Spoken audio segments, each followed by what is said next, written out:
A gente conversa agora com Cássio Lacerda, neurocirurgião clínico do Hospital Moriá. Cássio, uma boa noite, obrigado por atender a gente. Que doença é essa? Acho que muita gente só ouviu falar nela por causa da letra da música do Titãs, que fala de uma quantidade enorme de doenças.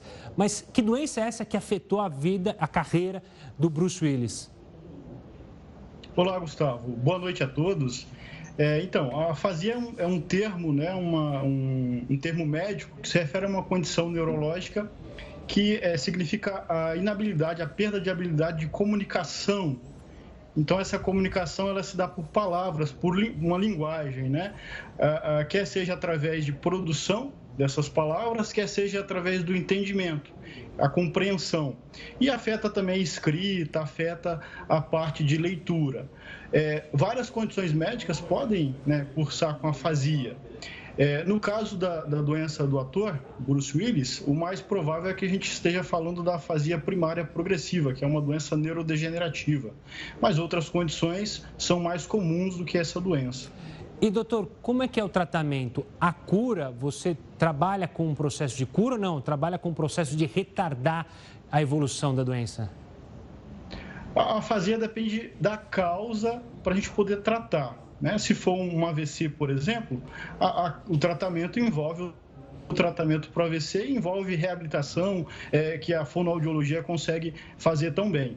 Mas no caso da doença, que é a afasia primária progressiva, ela tem esse caráter neurodegenerativo, né, que é progressivo. A gente não tem uma cura para a doença e, assim, através da reabilitação, a gente consegue retardar a doença. O tratamento é feito com algumas medicações, né? Ele tem uma fase agora que tem algum comprometimento cognitivo, então o tratamento da doença envolve também essa abordagem, mas não existe uma cura.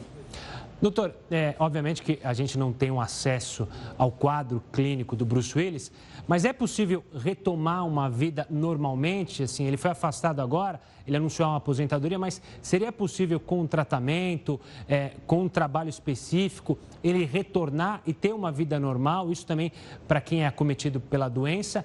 Ou a situação dele fica muito mais complicada justamente porque tem que decorar texto, né? Trabalha demais com a comunicação? No caso dessa doença, o paciente ele tem todas as ideias, todo o conhecimento dentro da cabeça. Ele só não consegue expor essas ideias nem se conectar a novas ideias. Então, afeta a linguagem dessa forma.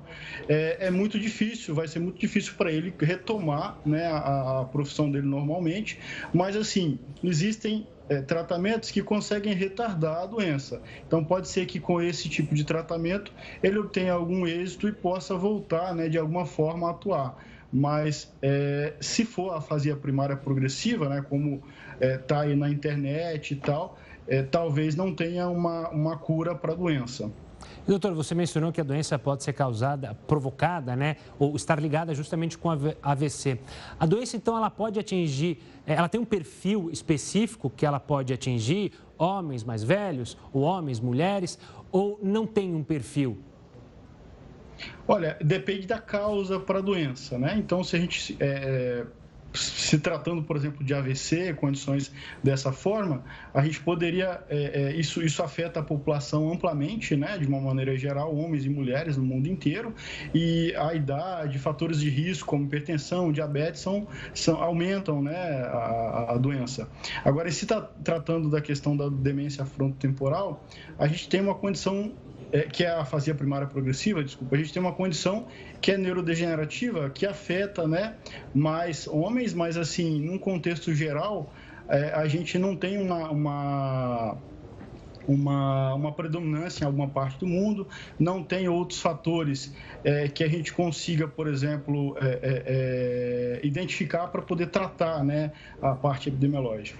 Tá certo. Doutor Cássio, muito obrigado pela participação aqui conosco, explicando, então, a afasia que acometeu o ator Bruce Willis. Um forte abraço e até uma próxima, doutor. Um abraço. Tchau, tchau.